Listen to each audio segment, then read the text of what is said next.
Hey guys, Chaz here from Puglisi Speed Shop with your Tuesday morning tech tip. Alright guys, we got the Tundra down here, and that only means one thing usually, right? It means we're about to put the trailer on it and go get something that we probably don't really need, but you're going to like this one. I promise you that. So, when you get ready to go get a new project or go pick anything up, with the trailer, basically what you want to do is you want to waste the whole day before that, right? So, so the trailer's on the side over where there's no lighting. Right, that makes sense. So, it was beautiful in the morning, right? And I had a million things going on. Not really, just poor time management. So, figured I'd wait until it started raining, and then I came down to the shop. And then I wanted to wait till it stopped raining. So I did, so now it's dark. So, learn from this. Just go do it, right? So now I'm about to get the trailer ready to go, because I want to be ready first in the morning to just shoot out. And I want to make sure the battery's charged on the winch and all that kind of stuff. So, to do all that, I got to mess with the dark. And it's kind of drizzling a little bit, it's still wet. All solid planning on my part. So, either way, I got to get it done. Alright guys, so first you should probably put this on. And make sure you got the right size ball for your trailer, because sometimes, you got more than one size. That's, I got 3,000 keys I'm going to use. This is called being prepared. I'll tell you what.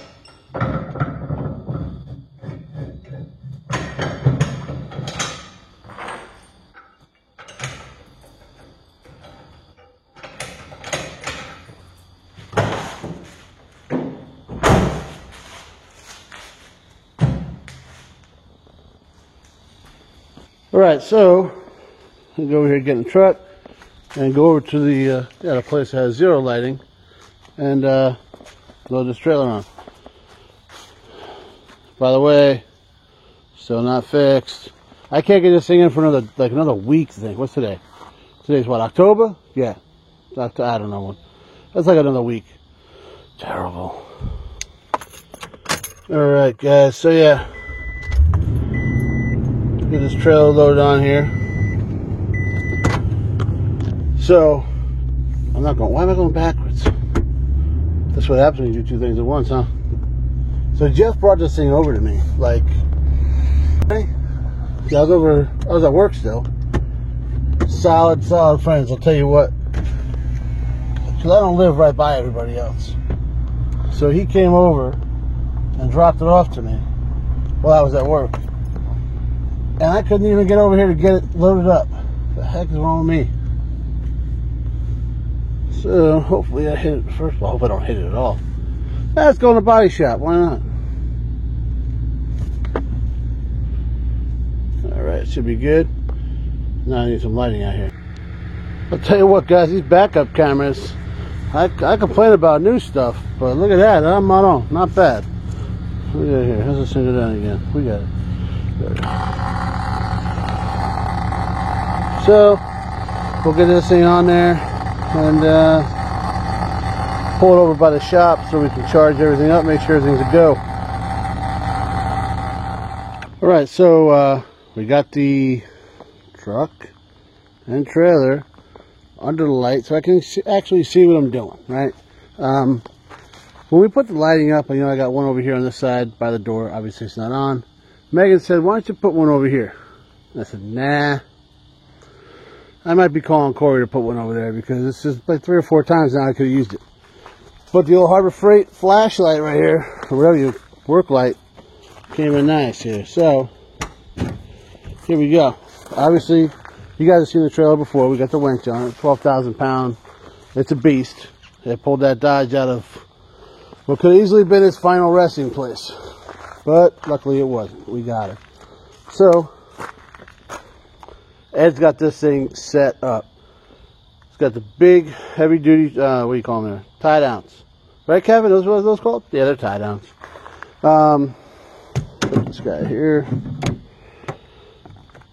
He's got a nice battery in here. He's got a relay for it. It's all wired up good. And like, I guess with his truck, it charges as it's driving. So you get there, everything's ready to go. I have had problems with it not charging because I don't think my truck is wired for it. That's part of borrowing a trailer, right? So what I'm going to do, and I do it every time, I put the trailer, this is a trailer, put the trailer right here. I get the charger, plug it in, put it in here, close it, and let it trickle charge overnight. So it's 100% ready to go. And since the old Nissan is, well, you see it, you know, you get it. I got its battery over here. It's been on the trickle charger, and she's at one Honda with the green light on. So we're gonna bring that as a backup because we don't want to get stuck with it. There we go, guys. We got the battery charging. I got on the trickle here. It's almost, it's like, I don't know, 90-something%. So put it on the trickle overnight. That red light will turn green, and we'll be all set. So we'll just kind of scoosh a wire over that way so I can close the door for the night. All right, guys. So other than the fact that I like to wait till the last minute to do some things, was there anything else? Hopefully, yes. Hopefully, even though I waited till the last minute, I'm still making sure I'm prepared, right? So the first time I borrowed this trailer, I didn't do that. I was going to pick up my 53. Jeff set it up again. I went and picked it up from the VFW, and everything was all good. And he's like, dude, you got everything you need. And I was under the assumption, that the winch battery charged when you drove. And it's supposed to. It probably does on Ed's truck. My truck's wired however Toyota wires it from the factory. Maybe it's meant to do that. Maybe it's not. I really have no idea. Yeah, I could go read wires out and stuff and figure it out, but obviously I'm not going to do that, right? I think he's replaced the battery and did some work on the trailer since then, so that might have been, maybe it was messed up. I don't know. But I do know that I went to pick up the car, and I drove down to Carolina, me and Megan did. And when I hooked the thing up, it was, and it was like 3/4, you know. So Chip didn't have any batteries, then we could swap in real quick. We tried. I guess they weren't. I don't think they were charged. I forget the whole thing.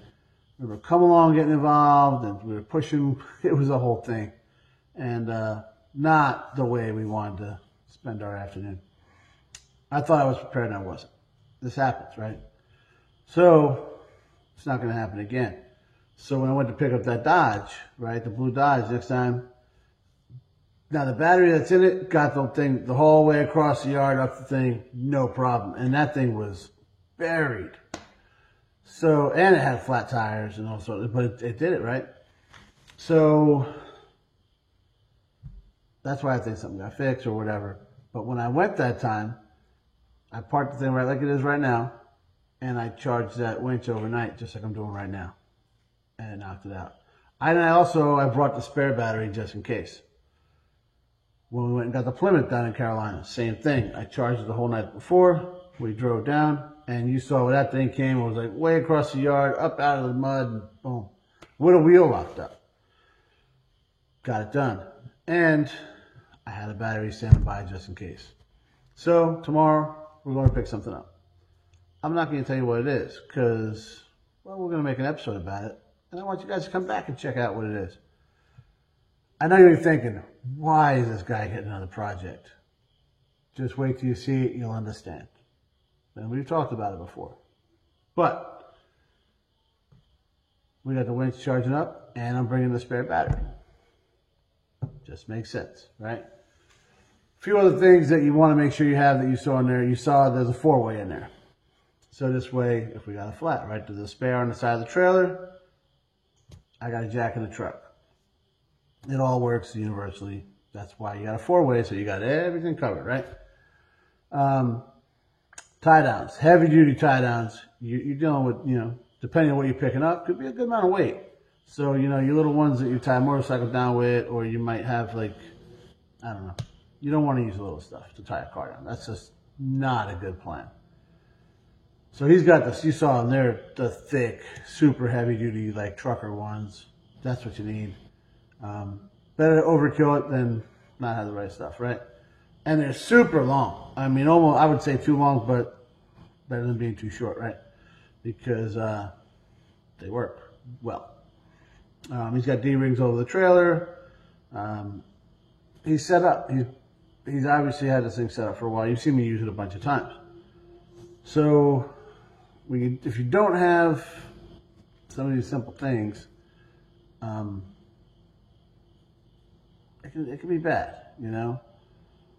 This trailer's got a dovetail on the back. Some of them don't, so you want to bring a block, you know, to get it easier to load if it's something lower, especially. Usually that's what I end up doing, is buying stuff that sits lower than everything else, and that can be a problem if you don't have the dovetail or you don't have the right angle or whatever. So think about all this kind of stuff, you know. Think about where you're going. Where I'm going, could be a little muddy, could be a little dirty. It rained today. That's why I didn't go today. But you never know, right? So think about all these kind of things. That's just, you got to be prepared, right? There's one time my pops years ago, almost 20 years ago now, borrowed my Dakota and my trailer I had to go pick up, I think it was a 60 T-Bird that he bought down in Carolina when I was over down there. He was going to build that. Him and my brother went to go get it. They used my truck to get it. They didn't know where my tie downs were. I was on deployment, so I always, on that truck, I kept them under the, and I had good solid ones. They were underneath the seat in the truck. I didn't have a toolbox on the trailer, so I kept under there. And he didn't know that, so they had minimal tie downs on this thing. They had to nail the brakes, and I guess the car came forward, and the wheels came off the front of the trailer. Could have been catastrophic. Luckily, that's where it stopped. Some nice guy stopped and helped him and hooked his truck onto that car and pulled it back up on the trailer and saved the day, right? I mean, really, it helped him out. And I'm sure my dad, that's how you set up a truck. He was a trucker for a lot of years, so, but he didn't know where to look. I didn't tell him. I didn't think about it. But I always have tie downs underneath every truck, the back seat or behind the seat or whatever. I always have tie downs there because you never know. Just because, okay, I'm not using the trailer, maybe you go somewhere and, you know, you come across a motor you need, or I don't know, a motorcycle, or who knows, right? Some kind of parts, who knows what you got? Maybe, you know, something got to tie down. It's a good idea to tie them down. You always have that stuff there. Why not? That's why all that room is there in them trucks, so you can do that kind of stuff, you know? But hopefully you guys learned something, helped you out a little bit. And hopefully you tune in later to see what we're going to pick up. Thanks for watching, guys.